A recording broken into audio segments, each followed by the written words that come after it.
대우건설 2024년 실적을 스루포트 회계로 분석한 내용을 소개하도록 하겠습니다. 매출은 10.7% 감소했고 영업이익은 81.3%가 감소했습니다. 포괄 가공비 배부 재고자산 회전율은 5.3회전이고 PBR은 0.4 상태입니다. 분석 결과 재고자산과 미청구공사 회계가 분식회계 개연성이 있다고 의견을 개진할 수밖에 없겠습니다. 먼저 원가회계 손익으로서 매출이 9조 4천억 원대를 달성해서 전년보다 10.7% 감소했고, 그런데 포괄 가공비 배부 재고자산은 반대로 12.6%가 증가했습니다. 매출 원가가 8.4% 낮게 하락 감소했기 때문에 매출 원가가 사실상은 증가한 거나 마찬가지죠. 그래서 매출 총이익률 6.2%로 떨어져 가지고 전년보다 2.4%가 감소했습니다. 판매관리비가 8.7% 줄였습니다만 결과는 영업이익 1,096억 원으로서 전년보다 71.6%가 감소했습니다. 영업이익률도 1.2%로 떨어졌고요. 원가 생산성도 떨어졌습니다. 스루폿 회계로 분석한 결과는 매출에 비례하는 매출 재료비가 거의 7조 원으로서 12.1% 감소했어요. 매출 감소율보다 1.4% 더 감소했기 때문에 원자재 및 외주비 단가가 하락했다고 1차 추론을 해볼 수 있겠습니다. 건설업은 외주비를 재료비 성격으로 인식을 합니다. 수르풋율이 25.5%로 1.1% 상승했습니다만은 운영경비가 6.4%나 크게 증가했기 때문에 판매관리비는 줄였다 하지만 사실은 현장 운영경비가 더 늘어나 버렸습니다. 11.1%나. 그 결과 TOE 생산성은 1.03으로서 0.14포인트가 하락했고 영업이익은 709억 원으로서 81.3%가 감소했습니다. 원가회계 영업이익보다 387억 원이 적은 수치인데 이것은 포괄 가공비 배부 재고자산이 증가했기 때문입니다. 재고자산 내역을 보면은 완성주택, 미완성공사 두 가지를 가공비 배부 재고자산이라고 범위를 넣고요. 이것은 3,107억 원이 증가했습니다. 미완성공사는 제조업으로 친다면 제공품에 해당하겠죠. 완성주택은 제품이 되겠고요. 이게 그 완성주택이 1,043억 원이나 있다는 얘기는 미분양된 게 꽤 많이 있다 이렇게 봐지는 거네요. 용지가 한 9,600억 대나 가지고 있고 그렇습니다. 그리고 미청구공사라는 게 포괄 제공으로 인식하는데 아직 청구하지 아니한 거를 건설 기간이 오래되다 보니까 기간에 걸쳐 발생하는 수익으로 인식하는 방법으로서 이것은 거꾸로 1,230억 원이 줄었습니다. 이용의 성격적 분류 내용으로서 완성 부동산 등의 변경해가지고 마이너스면은 증가했다는 뜻이고요. 원재료 매입액, 원자재라고 볼 수 있겠죠. 2조 3,919억 원, 외주비가 4조 8,763억 원, ABC를 더한 MC 매출원가 재료비는 6조 9,576억 원입니다. 12.5%가 감소했어요. 운영경비는 2조 3천억 원대로서 6.4% 증가했고 그래서 이 운영경비에서 판매관리비 4,113억 원을 뺀 1조 8,586억 원이 현장 가공비가 되겠는데 현장 운영비용이라고 할 수 있겠죠. 21%로서 3.3% 상승했고 상대적으로 재료 비율은 외주비 포함입니다만 3.3% 하락했습니다. 여기에서도 우리는 원자재 및 외주비 단가가 하락했다라고 2차 추론을 해볼 수 있겠습니다. 재고자산 증강관계를 검증을 해보면은 일본이 포괄 가공비 배부 재고자산입니다. 비성분 재고자산이 3,107억 원입니다. 그 갭이 1,230억 원인데 그게 뭐냐? 미천구공사를 저는 제공품으로 보기 때문에 이 WCII 이내는 이 미천구공사가 포함되어 있던 거죠. 포괄 제공으로 저는 인식하기 때문에 그래서 일치합니다. 그 다음에 PQ 총 건설 비용이라고 얘기할 수 있겠죠. 똑같은 금액입니다. 미천공사 증감액하고 동일한 금액입니다. 여기까지는 괜찮았어요.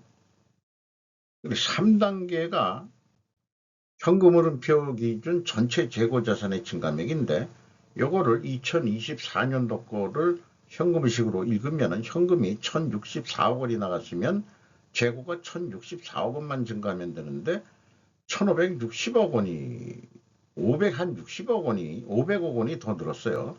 그러니까 496억 원이 늘었는데 현물이 그게 뭐냐 추적을 해보니까 이 임대부동산을 재고자산으로 넣어버렸다. 용지인지 선급금에 또 재고자산 대체가 있다. 그거를 가감하면 제로가 나와야 되는데 여전히 틀립니다. 2022년도에는 2,532억 원이나 차이가 납니다. 이 현금 흐름표가 이렇게 맞지 않고서는 그 재고자산이 맞을 리가 없는 거죠. 그 회계가 현금을 못 맞히는데 뭔들 믿을 수 있겠느냐 이런 얘기죠. 일단 현금이 정확해야죠. 현금이. 그리고 미천구공사도 보면은 현금 흐름표상에 미천구공사가 1969억 원이 증가를 했는데 아니, 현금이 들어왔으면은 미천구공사가 거의 요거 1969억 원이 감소해야 되는데 1230억 원뿐이 감소를 안 했어요. 그러면은 739억 원의 꽁돈이 어디서 들어왔느냐? 그건 알 방법이 없습니다. 그런데 2023년도는 미천구공사의 장기공사 선수금 등과 대체를 했다. 상계했다. 그걸 빼주면은 이거 다 빼기로 하는 겁니다. 그러면은 2022년도는 230억, 근데 2023년도는 3,628억. 뭔가 미천구공사도 뭐 부풀리고 그다음에 이 조작했다는 그런 느낌을 안 받을 수가 없죠. 그 종로 상가 아니 을지로 상가 쪽인가 그 건물에 대우건설이 들어가 있는데 거기 가끔 지나치는데 민노총애들이 혹은 대우건설 그 앞에서 그 시위를 하더라고요. 뭐 때문에 시위하는 건지 잘 모르겠습니다만은 주요 경비로서 인건비가 6,852억 원으로서 4.1% 감소했습니다. 직원 수는 420명을 감원을 시켰네요. 2023년에는 늘렸다가 다시 줄였습니다. 그리고 평균 임금은 1억 2,450만 원이에요. 작년도에 좀 떨어졌다가 조금 올려줬습니다. 2022년도가 1억 2,500만 원이었는데 2022년도가 중흥건설이 그 중견 기업이 이 대우건설이라는 대기업을 인수해버린 사건이 2022년 하반기 때쯤 이게 일어났을 거로 알고 있습니다. 참고적으로 그 대표가 2024년에 김보연 씨라고 1966년생이 대표가 됐네요. 그전에는 1963년생인 백정환 씨라는 분이 대표이사로 했다가 이제 60 몇 세 됐겠네요. 밀려난 것 같습니다. 점령군이 들어오면은 대부분 밀려야 되는 거 아닌가 모르겠어요. 임원급들은. 영양성과지표로서 포괄 가공비 배부 재고자산 회전율이 5.3회 정도로 내려갔습니다. 18.6% 내려갔고 슬픈율은 1.14%가 상승했어요. 이것도 역방향이기 때문에 분식회계 개연성 가정을 세웁니다. 이자 부채 레버리지율은 경영권 방어선을 넘어서 버렸습니다. 중흥건설이 인수하고 2년 만에 이거 요주의가 돼가고 있죠. 이러면은 중흥건설이 계속 이 부채가 늘어나면은 또 은행권에서 또 주인을 바꾸려고 할지도 모르겠죠.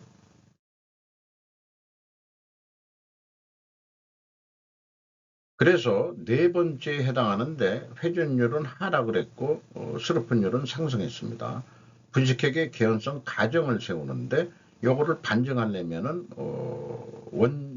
원자재 가격이 상승했어야 되고 그 다음에 외주비 가격도 상승해야 됩니다. 그런데 1, 2차 추론하고는 모순된 반증 추론이 나오죠. 그리고 수주 판매 가격은 인상됐어야 된다. 그런데 건설공사라는 게 단가로 공시하기가 어려운 업종이죠.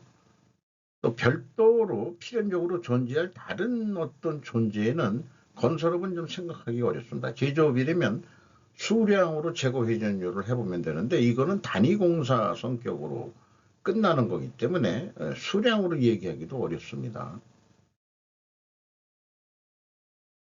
원재료 가격은 두 가지만 내놨어요. 건설하는데 이것만 들어가는 건 아닙니다만 가중평균에서 2.1% 상승했어요. 반중 추론에는 해당이 되는데 판매 가격은 알 방법이 없고요. 그래서 수주사항을 했는데 이렇게 하는 방식은 진짜 어린애들 방식입니다.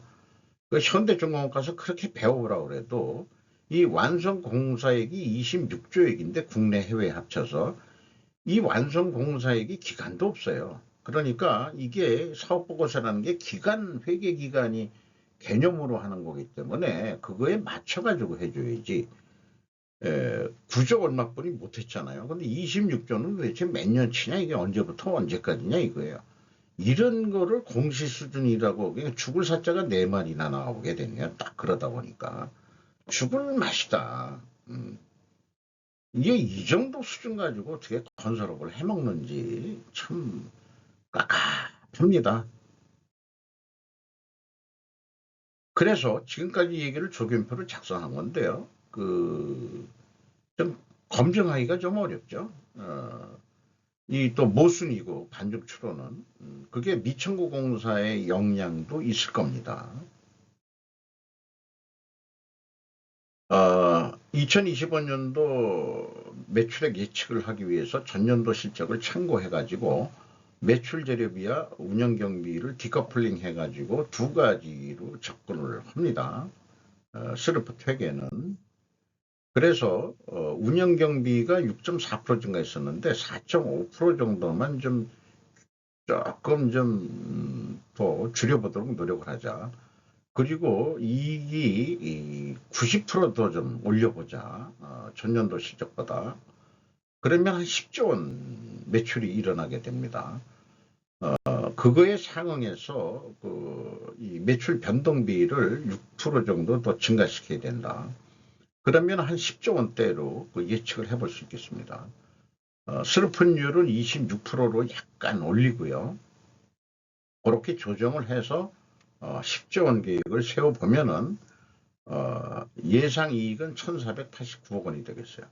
근데 좀 더 노력을 해서 지금 진행 중인 건설공사를 빨리 끝내서 미천구 공사를 빨리 끝내가지고 재고 회전율을 5.5회전까지 좀 올려보자. 이렇게 되면은 10조 한 4,800억 하게 되면은 영업이익은 2,636억 원까지 증가할 수 있겠다. 그리고 이런 예측도 4분면 매트릭스 표가 형성이 되는데 재고가 증가했거든요. 종합적으로 포괄 가공비가 원가 회계보다 영업이익이 낮게 나오고 있고 판매가는 또 낮게 나오게 되어 있습니다. EAT 세후 현금 순이익 5,731억 원을 벌었어요. 이 검증하는 방법이 있고요. 그다음에 EMS 영업활동으로 전체 나간 돈이 8,037억 원이 현금이 유출이 됐습니다. 그리고 최종 9,648억 원의 현금 유출이 있었습니다.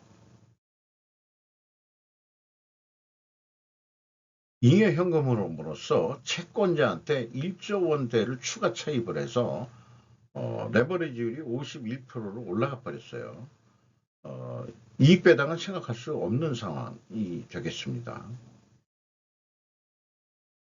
주가는 3,215원으로서 연초보다 10원이 상승했고 PBR은 0.4 상태입니다. 5% 이상 주주는 중흥토건이 40.6%, 중흥건설이 10.15%, 국민연금공단이 5.64%, 외국인이 11.45%를 가지고 있는데 JP모건이 거래가 있을 때 네이버에서 띄워줍니다. 외국인들이 누군지는 꽤 많은 기관이 들어와 있을 텐데 11.45%면은 적은 수치 같지는 않습니다. 이상 마치도록 하겠습니다.